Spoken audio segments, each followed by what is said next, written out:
கூட்டுறவு வங்கி நகைக்கடன் தள்ளுபடியை பற்றி நம்ம பேசலான்னு சொல்லியிருந்தேன்.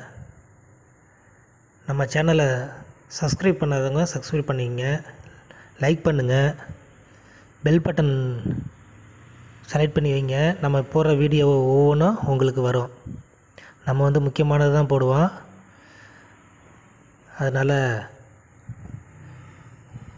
எல்லா மக்களும் நல்லா இருக்கணும் அப்படின்னு நினச்சி தான் நம்ம இந்த வீடியோலாம் சில இது போடுறோம். சந்தோஷமாகவும் இருக்கணுங்கிறதுக்காக தான் போடுறோம்.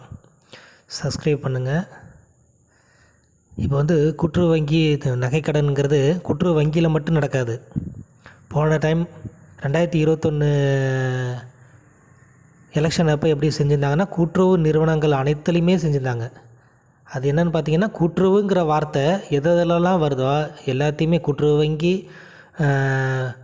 கூட்டுறவு விற்பனை சங்கங்கள், இது மாதிரி அப்புறம் அர்பன் பேங்க்கு, அப்புறம் லேண்ட்லைன் நிலவள வங்கி, இது மாதிரி கூட்டுறவுங்கிற வார்த்தையில் நிறையா நிறுவனங்கள் இருக்குது. மத்திய கூட்டுறவு வங்கி, அப்புறம் கூட்டுறவு சங்கங்கள், பிஏ, பிசிஎம்எஸ்ஸு, அது மாதிரி பார்த்திங்கன்னா நிறையா இருக்குது. சொல்லப்போனால் கூட்டுறவு நிறுவனங்கள் ஒவ்வொரு கிராமத்துலேயும் சங்கங்கள் இருக்குது, அதுலேயும் வைக்கலாம். அதனால் நம்ம எப்படி ஐடியா பண்ணி வைக்கணுங்கிறது நான் சொல்கிறேன். இப்போ போன டைம் 5 பவுன் கூட்டுறவு நிறுவனங்களில் நகை வச்சுருந்தா தள்ளுபடின்னு சொல்லியிருந்தாங்க. ஆனால் இந்த டைம் அது மாதிரியான வாய்ப்புகள் இருக்காதுங்கிறது தான் என்னுடைய கருத்து.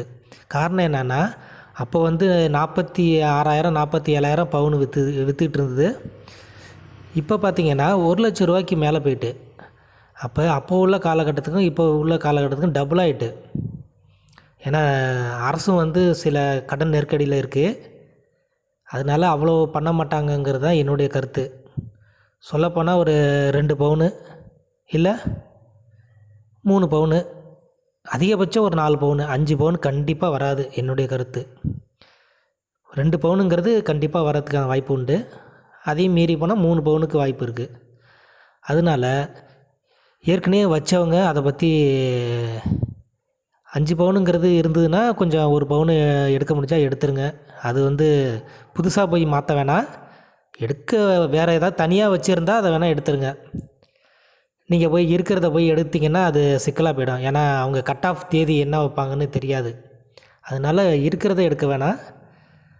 இதை பற்றி நிறையா நம்ம வீடியோலாம் இப்போ போட போகிறோம். நீங்கள் சப்ஸ்கிரைப் பண்ணி வச்சுங்க.